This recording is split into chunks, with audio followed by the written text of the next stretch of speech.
Hi guys, welcome back to another video. We have a 2014 Skoda Octavia VRS here today.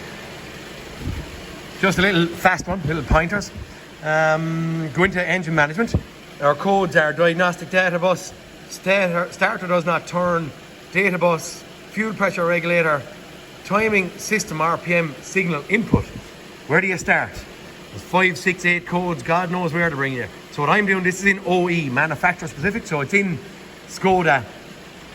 The model of that car I'm connected to here, so I'm going to go back out of it, and I'm going to get back into OBD. Okay, so we're back out of Skoda there. We're going to go back again. Now I'm going to go down here and we're going into European onboard diagnostics, okay?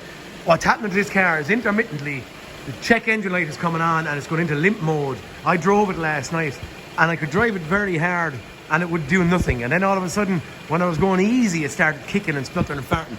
And what also happened was, when it was ticking over here in the yard twice, to tick over would stall, and when it stalls, then you have a job started, and when it starts, off you go. So where do you actually go? Genie Mac. Okay, anyway, that was that story gone. I had, as it just deleted 30 seconds ago or a minute ago, I had a fault code here for engine RPM timing synchronization. Okay, right, so that's that story gone. So you just have to take me now. I was delighted going to show you, but it's gone now. So anyway, what I was doing was, I think I was in, I was in manufacturer specific again. I'm going to get out of this, go in here and play. I don't want this to be too long on or for anyone. I'm only doing something here that I haven't done so far, just to see if it's anyway interesting, or we're going to see something that we didn't see prior. Okay, play. All I'm doing again is going back into the Skoda Octavia OE data. Now what I want to do here is want to look at, well, this was that's the only fault code down here, the P03222 that was in OBD. Well, just apologies, I can't show you at this point in time. I'm going to go in here and I'm going to search for maybe speed. Done. So I want crankshaft, camshaft, and I think I'm done at that. I'm going to go for 2 graphs. Okay, so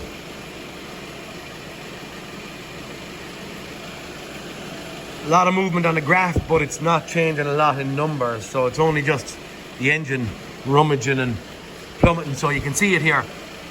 Lowest is 380, highest is 390, lowest 750, highest 780. I'm just doing a visual on this. Went in and underneath the car, and I'm trying to figure out where the crank, hopefully you can hear me, where the crank sensor is and stuff. And up here is where the crank sensor is. I believe it's just in there, okay? And it's in and being taken a signal from back of the crankshaft or behind the flywheel. I'm going up here, right? And I just wiggled out of it. Oh gosh. And a moment ago when I wiggled out of it, I could create a problem. I'm not quitting creating it now. Oh, we just got it. Okay, I know you're zoomed in on my little movement of.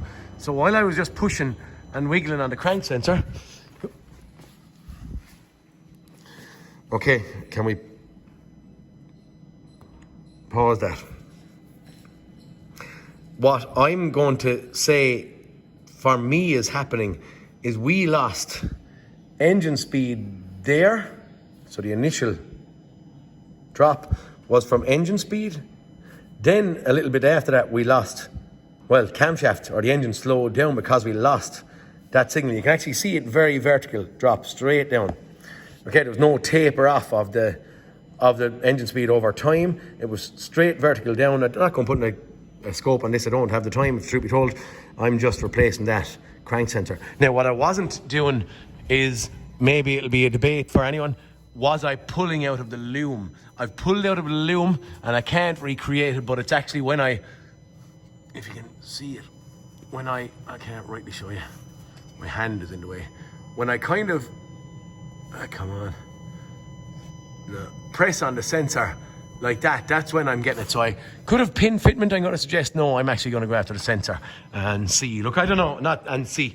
I'll give you a follow-up I'll give you a follow-up on this thing, if it's worked or not. But anyway, just for now, you can see our RPM dropped off just on our live data, wiggling out of the thing. The power of a visual check on these things rather than going mad. I was pulling out a lume around the gearbox as well because I wanted that to try and recreate it, because they do break around there, but on this occasion it wasn't there. It was when I wiggled on the sensor, okay? Yeah, I'll go and I'll put a sensor into it and see where we end up. Okay guys, crank sensor that we replaced. All I'm going to do is a wiggle test and just see the I took off the oil filter sitting down here just to get a bit of room. The bolt is an awkward little one, but other than that, it's not an awkward or a hard job. I don't have a scan tool going or any of that.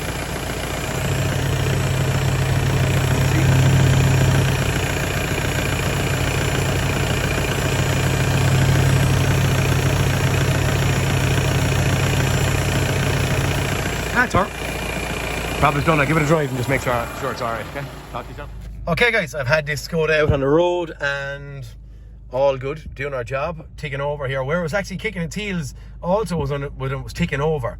It wouldn't idle, it would cut out and be hard to start. So anyway, yeah, the drivability issues are done, dealt with and resolved. Crank sensor was the fault. Wiggle test was the key to finding it. Also, key snippet from this is in OE or in Skoda, manufacturer specific, I had a barrage of codes about data bus and all that crack, which is in there but not of my concern right now. What the man was worried about was his limp mode and check engine light coming on. It was OBD that had just only the one fault code, which I couldn't show unfortunately, but for now we have a couple of miles done and the car is driving as it should do. Scan tool thrown on the seat, but no fault code stored. Have a windscreen washer jar leaking, which is giving me a little icon down here on the bottom of the screen, but that is the only fault we have in the car at this point in time. Maybe these data bus kings might come back again, but for now they're all gone. And yeah, that's it guys. Any hints and tips are any good to you, please like and subscribe, and I'll talk to you all in the next cartoon. Peter Kennedy signing out. See you next cartoon, boys.